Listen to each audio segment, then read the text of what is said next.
बिस्मिल्लाहिर्रहमानिर्रहीम, अस्सलाम वालेकुम नाज़रीन। आप यूट्यूब चैनल देख रहे हैं, मैं इमरान खान हूँ। सबसे पहले इमरान खान साहब के केस की अडियाला जेल में समाअत हुई। तोशाखाना 2 का केस चल रहा है और आज समाअत का दिन था। इमरान खान साहब की बहनें भी वहाँ पे गई, वकला भी गए और वहाँ पे जो है वो सहाफ़ी भी गए। फिर वही सारी जो हमेशा से खुराफात होती हैं जेल के बाहर, वो तो होती रही, लेकिन कुछ बयानात सामने आए हैं जो इमरान खान साहब की बहन ने अलीमा खान साहबा ने पहुँचाए पाकिस्तान के सोशल मीडिया तक। मीडिया पे तो इमरान खान साहब का स्टेटमेंट चलता ही नहीं है, कोई बताता ही नहीं है, लेकिन सोशल मीडिया पे जो इमरान खान साहब के अब तक बयानात सामने आए हैं, तफसीली जो सारी चीज़ें हैं, वो तो जब पाकिस्तान तहरीके इंसाफ का जो सोशल मीडिया का सेल है वो बैरून मुल्क से इमरान खान साहब के ट्विटर हैंडल के ऊपर पूरा उनका स्टेटमेंट डालेगा तो पता चलेगा। बड़े सख्त स्टेटमेंट है इमरान खान साहब के। एक तो इमरान खान साहब ने सहाफ़ियों को यह बताया कि उनके बेटों से टेलीफोनिक मुलाकात होती है, जो बातचीत होती है टेलीफोन पे, वो काफ़ी अरसे से रोकी हुई थी, लेकिन बिल आखिर इमरान खान साहब की अपने बेटों से बात करवा दी गई है टेलीफोन पे और ये बात कोई 1.5 घंटे तक हुई है। इस पे इमरान खान साहब ने कंफर्म किया सहाफ़ियों को कि मेरी 1.5 घंटे तक मेरे बच्चों से बात हुई है, मेरे बच्चे मुझे मिलने के लिए पाकिस्तान आएंगे और बच्चे सियासत या किसी एहतजाजी तहरीक का हिस्सा नहीं बनेंगे। अब मुझे अखबारात भी मिल रहे हैं और टीवी की सहूलत भी दस्तयाब है, ये इमरान खान साहब ने बताया। अच्छा, जिन दिनों में पाकिस्तान तहरीक इंसाफ का बहुत बुरा वक्त चल रहा होता है ना, उस वक्त इमरान खान साहब को अखबारात भी दिए जाते हैं। जिस वक्त एस्टेब्लिशमेंट का बुरा वक्त चल रहा होता है ना, उस वक्त इमरान खान साहब के अखबारात बंद कर दिए जाते हैं। तो आप ये तरीका वारदात देखें, क्योंकि आजकल पाकिस्तान तहरीक इंसाफ के खिलाफ फैसले आ रहे हैं, धड़ाधड़ अदालतें सजाएं सुना रही हैं, नाअहलिया हो रही हैं। तो ऐसी सूरत में इमरान खान साहब को अखबार भी दिया जा रहा है ताकि वो उसको पढ़ें और कमज़ोर पड़ जाएं। फिर इमरान खान साहब के बेटों ने जो एक यानी सीधी उंगली से घी नहीं निकल रहा था, तो फिर उन्होंने उंगली टेढ़ी की। उन्होंने इंटरनेशनली जाके मुलाकातें भी की, आलमी तंजीमों को भी बताया, दबाव बढ़ाने की कोशिश की, इंटरनेशनल मीडिया को इंटरव्यूज भी 2-3 दिए उन्होंने। उसके बाद ऐसा लगता है कुछ इम्पैक्ट हुआ है और इमरान खान साहब की उनके बेटों से बातचीत करवाई गई है। अलीमा खान साहबा ने बताया कि इमरान खान साहब के बेटों के जो नाइक ऑफ हैं, मैंने आपको पहले ये बताया था कि जिसके बाद नाइक ऑफ होना या जो ओवरसीज पाकिस्तानी होते हैं या जो पाकिस्तानी एक्चुअली तो वो पाकिस्तानी शहरी होते हैं लेकिन वो बाहर रहते हैं, जैसे कि इमरान खान साहब के बेटे हैं, उनके बाद पाकिस्तानी शहरियत है, वो पाकिस्तान में पैदा हुए हैं, तो उनके बाद नाइकॉप है।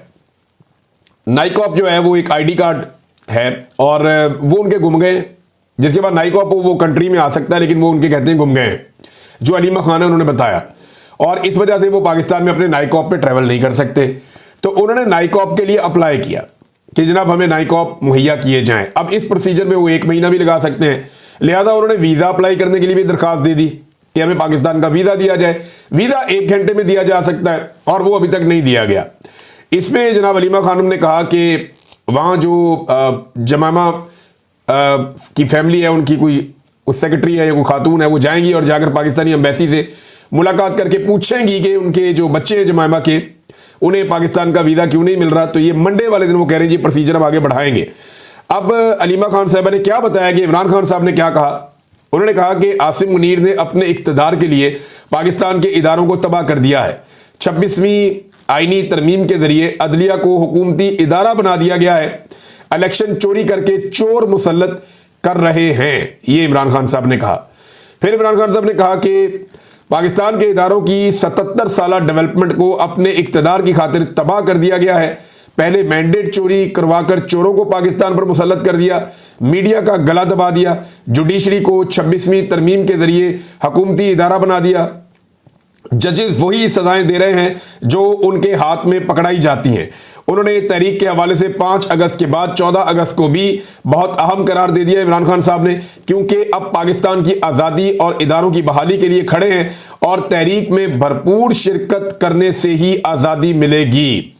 ये जनाब इमरान खान साहब का पैगाम उनकी बहन ने दिया कि 14 अगस्त को भी दोबारा पाकिस्तान तहरीक इंसाफ एक्टिविटी करेगी। और देखिए, इससे पहले इमरान खान साहब ने, मैंने आपको बताया था कि उनका टेस्ट मैच है। अब वो ये एस्टेब्लिशमेंट के साथ टेस्ट मैच खेलते जाएंगे। अब ये असाब की लड़ाई है, तो 5 अगस्त आएगा, फिर 14 अगस्त आएगा, फिर 6 सितंबर आएगा, फिर उसके बाद सितंबर का अगला महीना आएगा, फिर अक्टूबर आएगा, फिर अक्टूबर के अंदर वो टाइम आएगा जब 26वीं आईनी तरमीम है, उसका साल मुकम्मल होगा, अदलिया की तबाही का 1 साल हो जाएगा। तो इमरान खान साहब को, और फिर 29 नवंबर आएगा जब आर्मी चीफ लगाया गया था मौजूदा फील्ड मार्शल को, आसिम मुनीर साहब को, तो वो दिन भी आएगा। तो ये तमाम दिन इमरान खान साहब की अब तहरीक चलती रहेगी। उन्होंने अपने आप को जेल में एडजस्ट कर लिया, उनको इस बात का आइडिया है कि उनकी पार्टी किस काबिल है और वो क्या कर रही है, कौन लोग इक़्तिदार परस्त बन चुके हैं और कौन लोग जो हैं वो इमरान खान साहब के साथ खड़े हैं। अवाम की अक्सरियत इमरान खान के साथ खड़ी है और जिस दिन तक ये अक्सरियत मामलात अपने हाथ में नहीं लेती तब तक इमरान खान साहब एस्टेब्लिशमेंट के साथ जेल से बैठकर टेस्ट मैच खेलते रहेंगे। 5 अगस्त को अगर अवाम ने हल्ला मारा और जोर लगाया तो एक बहुत बड़ा इंपैक्ट अवाम क्रिएट कर सकती है और एस्टेब्लिशमेंट पे बहुत दबाव पड़ सकता है। इमरान खान ने कहा कि 77 साल बाद आज फिर वक्त आ गया है कि आज़ादी के लिए कौम निकले, इसलिए 5 की अगली तारीख 14 अगस्त है, दोबारा उस तारीख को फिर एहतजाज होगा और पाकिस्तान तहरीक इंसाफ की जानिब से किया जाएगा। इमरान खान साहब ने एक और बहुत बड़ा स्टेटमेंट दिया है और ये बहुत बड़ा ऐलान है, उनका फैसला है। उन्होंने कहा जी कि ज़िमनी इंतखाबात में ना हिस्सा लेने का ऐलान। इमरान खान ने कहा कि जो लोग नाजायज़ तरीके से गैर कानूनी तौर पर नाअहल किए गए हैं उनकी जगह किसी को खड़ा नहीं किया जाएगा। इन लोगों ने पीटीआई पर एतमाद करके टिकट लेकर इलेक्शन लड़ा था। हम नाजायज़ तरीके से छीनी गई नशिस्तों पर ज़िमनी इंतखाबात में उम्मीदवार खड़े नहीं करेंगे। ये जनाब इमरान खान साहब ने कैटेगोरिकली कह दिया। अब ये जो दिहाड़ीबाज बैठे हुए थे ना दिहाड़ियाँ लगाने के लिए कि हम जाली फॉर्म 47 जारी करेंगे, अब कोई दिहाड़ी नहीं लगनी। अब जिसको पीएमएलएन ने टिकट देना है उसने चाहे 10,000 वोट लेना है वो बन जाएगा एमपी एमएलए। मौजें लग गई, 5-10 हज़ार वोट भी बहुत है। अब ज्यादा वोट ही नहीं लेने पड़ेंगे क्योंकि इमरान खान साहब ने तो बाइकआउट कर दिया। वो तो ये कह रहे हैं कि ज़िमनी इंतखाबात हम लड़ेंगे ही नहीं। भाई इंतखाबात लड़ने क्या है, जितना मर्जी आप वोट ले लें। आपने भी देखा जो हुआ सियालकोट में, इससे पहले जो ज़िमनी इंतखाबात हुए वो भी आपने देख लिए। जो गिलानी खानदान ने ज़िमनी इंतखाबात के साथ किया वो भी आपने देख लिया। भाई जिन लोगों को 20-25 हज़ार वोट नहीं पड़ रहा है 1 लाख के मुकाबले में, वो इलेक्शन जीत जाते हैं। जाली फॉर्म 47 तो पहले जारी किए जाते थे, अब जाली फॉर्म 45 भी जारी कर दिए जाते हैं। ऐसी 2 नंबरी पाकिस्तान में की जा रही है कि इससे पहले हमने कभी देखी नहीं थी। तो इमरान खान साहब ने कहा दफा करें फिर, अगर इन्होंने ऐसा जुल्म करना है और ये सीटें ऐसे हमसे छीननी है तो हम ज़िमनी इंतखाबात में हिस्सा ही नहीं लेते।